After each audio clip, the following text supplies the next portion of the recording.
This week's topic is something that Kayla is very good at unpacking, and so we want her to set it up. But it's the employee energy crisis. This is something that Kayla studies and we're seeing. But Kayla, what is the employee energy crisis? Help us set the context. Yeah, I mean, I think that, there's been a lot of phrases in the media, quiet quitting, great resignation, all these things. And I think one of the newer ideas that's coming into focus is the employee energy crisis, which is when people hear energy crisis, they think burnout, anxiety, loneliness, mental health challenges. I actually think about it a lot broader.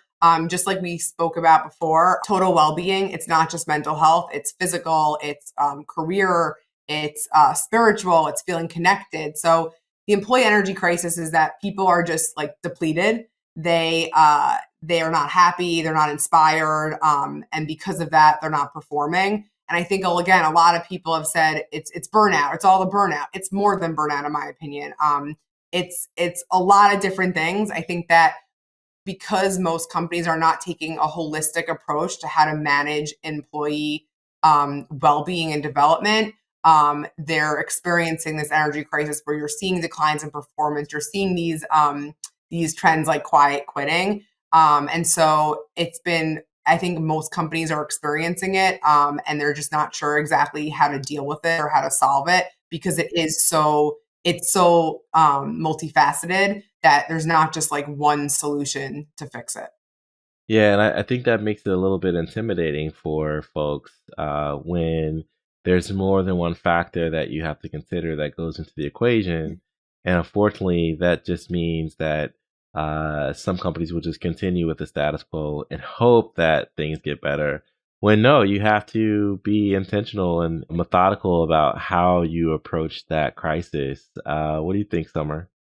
Yes, I'm curious to get some thoughts on like maybe what are some of the signs or what should people leaders be looking out for in terms of, just trying to get ahead of the energy crisis or like identifying early stages of what that might look like. Yeah, I think the first thing that for me that comes to mind is like the disconnection. There's been like kind of crazy statistics out there about how lonely employees are, and it's because of like the new work trends, whether it's hybrid, remote, or even if you're in office. I think that seeing that disconnection, like it's you can see it on video. You can see when people are unengaged. You can see when they're not feeling connected. You can see when they're lonely. I think it when people are lonely, it just affects everything. When they're disconnected, it affects their performance, it affects their well-being. So I think seeing signs of disconnection and disengagement is like one of the first things. And then I think seeing like stress and anxiety and burnout is one of the second things that I think about. Again, you can tell over video if people are burnt out. You can read body language. Just because you're not in person is not an excuse not to recognize those things. It's if you spend time to actually talk with people in a meeting, that's not just about the meeting, but about like, how are you doing? What do you do this weekend? How are you feeling? I think people just get into a meeting, they do the job and they leave. I think that there needs to be more of a conversation about how employees are doing and how employees are feeling. If you feel like doing it in a meeting is not, scalable because you're a large company or a medium-sized company, there's ways to do employee surveys more than once a year. There's ways to like check the pulse more than once a year. I think companies have kind of put into place pretty stopgap solutions, like let's do more happy hour, let's do more yoga classes. But I think there needs to be like a new ethos from the ground up on how to create like renewable energy from your talent pool. Like, how do you empower others with providing them well-being, flexibility, development? How do you give them that like holistic approach? There was a Gallup poll that came out that like 7 out of 10 people are experiencing mental health issues. Well, I think that mental health they're just grouping it into one thing. I think it's more than that. I think that mental health means something really different to different people and how they experience it and why they experience it. Like well-being is very broad. There's lots of elements to it. And I think that there has to be a better approach to making people feel like inspired and engaged. And you don't put culture and wellness at the forefront, you're going to see you're going to see a decline in performance. Like people want to bring their whole selves to work, and their whole selves means like their personal life, their professional life. So I think recognizing signs of that disengagement, disconnection, the burnout and anxiety, like those are the first signs, but it takes effort to recognize them. They might not just surface. You really have to look for them.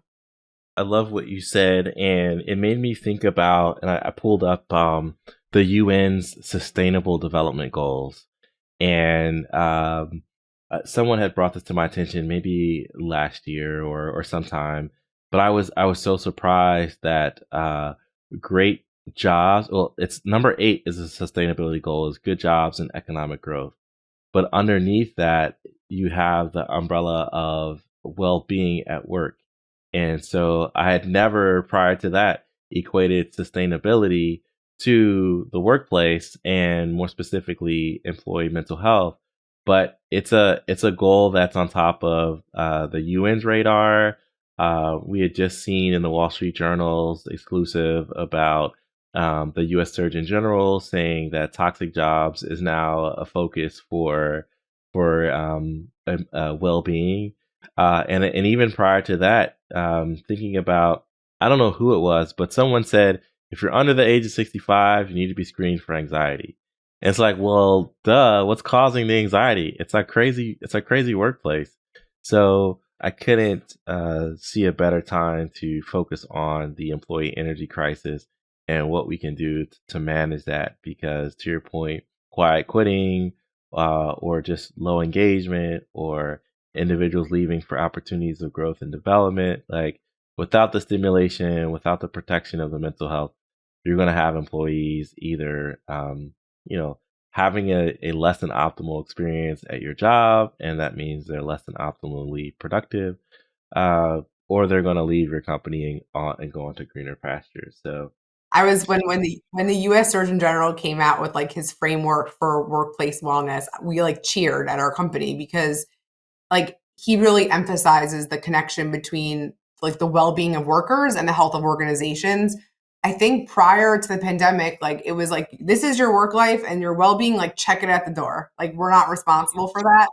And I think finally there's like no, there actually is a real connection between like people feeling well and happy. And I always laugh when people say happy. I'm like, it sounds so like childish, but it's true. Like if people are happy at work, they're going to perform better. They're going to be happier in their personal lives. Like if happiness is actually like a really important thing because it affects your physical well-being, your mental well-being, and your productivity. So I think that like the U.S. Surgeon General coming out with this framework and resources and a foundation for companies to build off of is really sending a strong message that this is like crucial to like the future health and sustainability of companies.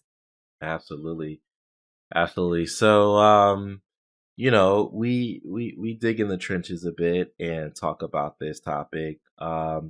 Let's play the opposite side of this and say, well, someone's watching or listening to the show and they're like, happiness, who cares? Get in, do your job, and then go home and pursue your happiness somewhere else.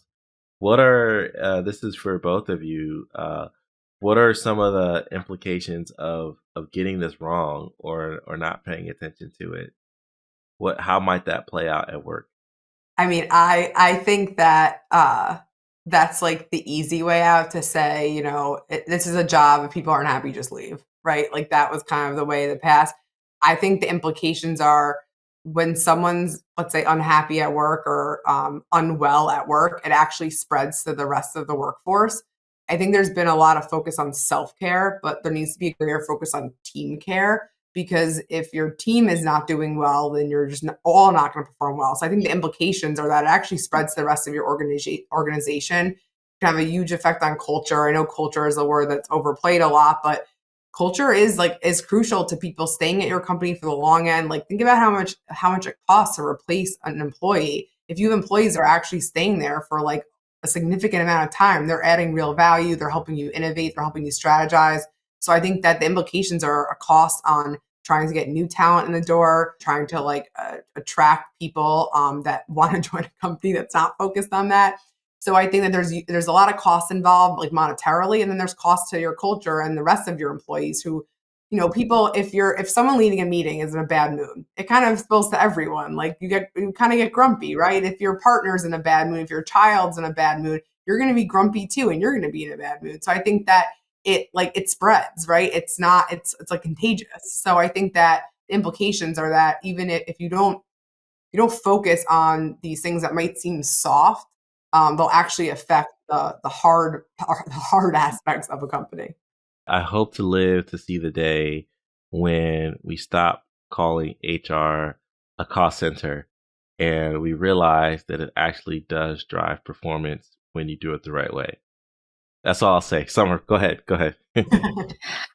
I was just going to add to it. I think that much of what I would have said has already been shared. But when I think about the conversations that we are having internally with businesses and leaders about the impact of their behaviors, similar to what you described, Joey, like really not looking at the whole person. And, we often ask them to take a step back and to not just make decisions based on the business, but to balance their decisions between their people and the business. And sometimes that's difficult because, historically the decisions may have been just about the business, not worrying about their people. But now they're in a position to where it's like, hey, Jumpstart, help us. Like, we're really having trouble keeping our team members. We have no institutional knowledge. Please help us.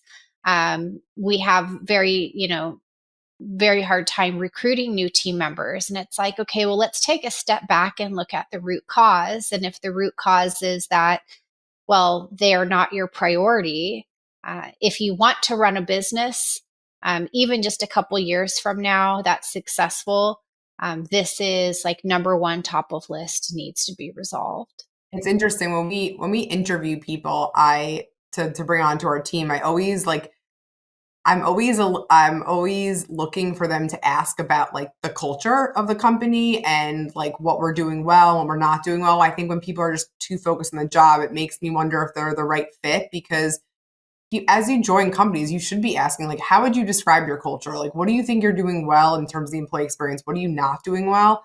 When people are asking those questions, it first of all makes you reflect on like, what are the real answers to that? And then also, this person cares about these things and they're only going to add to it and help me build a better environment for people, build a place that people actually want to come to work. So I think that we're even seeing it in the interview process that people are really like caring about their career trajectory and where they land, not just from a professional development standpoint, but from like a fit and a well-being standpoint. Because like I think the Microsoft, I'm a big fan of like their Viva platform and all that. I think their work trend index came out saying like the top reason employees are quitting and were quit in 2021 was because of well-being issues. So I think that like you said, it has to be, as we think about solutions, it has to be balanced and think of the whole person while also thinking of the business itself.